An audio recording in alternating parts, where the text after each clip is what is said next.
예, 안녕하세요. 레그얼리온의 이정표입니다. 그동안 이제 아픈 거 많이 설명도 드리고 소개도 해드렸었는데, 오늘은 허리 아플 때, 특히 무릎과 허리가 아플 때 어떻게 하면 쉽게 극복할 수 있을까? 거기에 대해서 설명을 할 거고요. 정말 간단하게 먹는 걸로 이걸 한번 해결을 할 수 있는 방법에 대해서 얘기를 할게요. 아주 간단하게 얘기해서 관절통에 좋은 음식들을 좀 소개를 해드릴까 합니다. 날씨가 추워서 운동하기도 쉽지 않고 다들 귀찮으니까 먹는 걸로 해결하면 참 좋잖아요. 그거 한번 설명해 드릴게요. 먼저 우리 몸은 건강하고 늘 부드럽고 아프지 않은 게 최고입니다. 그렇지만 요즘처럼 스트레스가 많은 이런 상황에서 그러기 쉽지 않죠. 진정한 어떤 막는 그런 방법은 그런 일이 생기지 않도록 대비하는 게 제일 좋은 거예요. 그래서 아프지 않을 때 먹는 음식을 좀 좋은 걸 먹는다든지 꾸준한 운동을 한다든지 스트레칭을 꾸준히 해서 질병이 생기지 않도록 유지를 하는 게 제일 좋을 것 같아요. 그래서 그 중에 가장 쉬운 거 먹는 거 오늘 좀 알려드리도록 하겠습니다.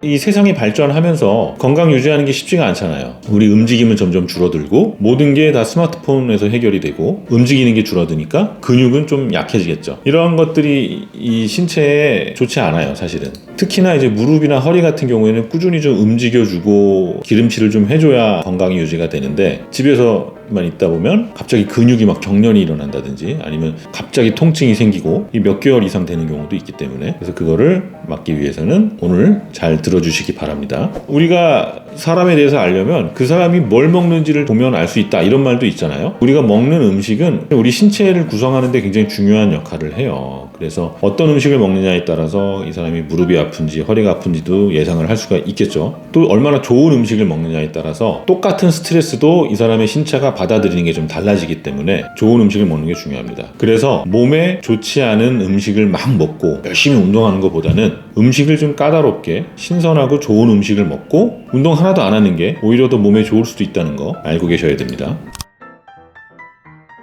첫 번째, 아주 중요합니다. 엑스트라 버진 올리브 오일이 아주 중요한 역할을 해요. 첫 번째로 제가 설명드린 건 그만큼 관절에 좋다는 거죠. 엑스트라 버진 오일은 그거 자체로도 염증을 줄여주는 역할을 하고요. 그 염증이 줄어들기 때문에 관절하고 허리 통증에 도움이 되는 거예요. 올리브 오일 안에는 올레오칸탈이라는 성분이 들어있는데, 이게 우리가 먹는 약 있잖아요. 이부프로펜, 아스피린, 이거랑 되게 비슷한 작용을 해요. 그래서 항염증 작용을 해주기 때문에 엑스트라 버진 올리브 오일이 관절 통증, 허리 통증에 도움이 됩니다. 이런 올리브 오일을 만드는 방법은 올리브를 압착해서 만들게 되고요. 압착해서 만들게 되면 그 안에 성분들이 혈압도 낮춰주고 콜레스테롤 수치도 낮춰주는 이런 항산화 물질이 굉장히 풍부하고요. 그러다 보니까 피부에도 좋아요. 또 포만감을 오랫동안 유지를 시켜주기 때문에 다이어트에도 좋습니다. 그럼 이건 이제 먹는 방법이 있을 거 아니에요? 그냥 오일을 어떻게 해서 먹을 것이냐? 너무 높은 온도로 가열하는 건 좋지 않아요. 400도 이상, 500도 이상에서 튀김하듯이 이렇게 높은 온도를 해놓고 하면 오히려 그 오일 안쪽에 성분들이 좀 날아가기 때문에 낮은 온도에서 그냥 야채를 가볍게 볶거나 하는 방식으로 먹든지 아니면 빵에다가 좀 발라 먹는다든가 하는 방식으로 드시면 올리브 오일의 고유의 성분을 파괴하지 않고 건강하게 드실 수 있는 방법입니다.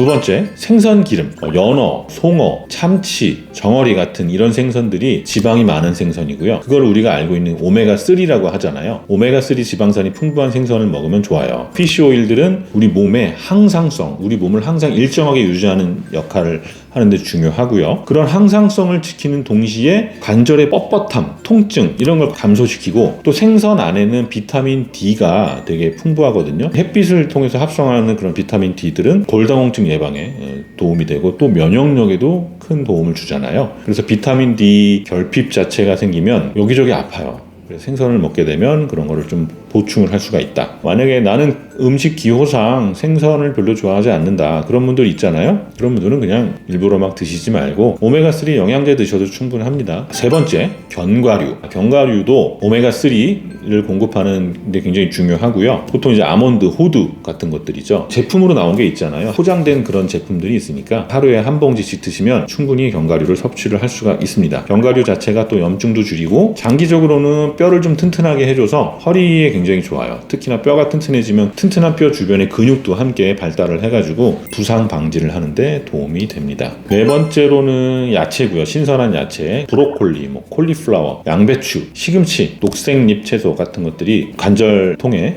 좋은 음식들이고요. 비타민 A, C, 비타민 K 같은 것들이 많이 포함되어 있는데 이런 것들이 염증을 유발하는 효소를 차단하는 기능이 있어요. 그래서 야채 많이 드시면 좋고요. 당근, 비트, 호박 같은 뿌리 채소는 강력한 항산화제인 베타카로틴 같은 것들이 좀 풍부합니다. 이것들도 마찬가지로 관절통에 도움이 되니까 샐러드로 드시면 되고요. 저랑 되게 가까운 분 한 분이 피부 건선으로 고생을 하셨던 분이 있는데 연고도 좋은 거 발라도 잘 안 낫고 어떤 치료를 해도 건선의 효과를 못 보시는 거예요. 근데 야채를 매 끼니마다 양배추 같은 거를 삶아가지고 드시고 나서 많이 효과를 보신 그런 분도 계시니까 그만큼 항산화와 항염증에 좋다라고 하는 겁니다. 5번째, 콩, 렌틸콩, 병아리콩 같은 거죠. 이런 것들은 이제 단백질, 미네랄, 플라보노이드 같은 섬유질이 좀 풍부해서 소화에도 도움이 되고 삶아서 샐러드랑 같이 드레싱 뿌려서 드시면 쉽게 드실 수 있어요. 6번째, 이제 좀 먹을 만한 게 나오네요. 생과일 주스. 저는 되게 좋아해요. 생과일 주스. 특히 이제 그냥 일반적 과일보다는 수분이 많은 과일이 좋아요. 파인애플, 사과, 레몬, 오렌지 이런 과일들이죠. 그런 것들을 주스로 만들어서 먹으면 먹기도 편하고 염증을 줄이는데 좀 좋겠죠. 제일 좋은 거는 껍질까지 같이 한 번에 드시는 게 좋다고 하는데 개인의 취향대로 과일을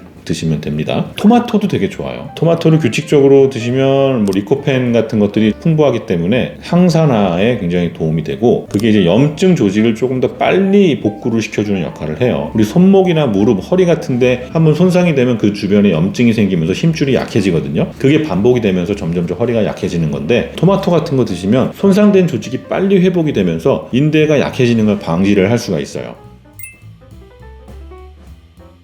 7번째, 차 종류의 녹차. 정신적 건강에도 도움이 되기 때문에 차를 마시는 시간을 가지는 것은 좋을 것 같습니다.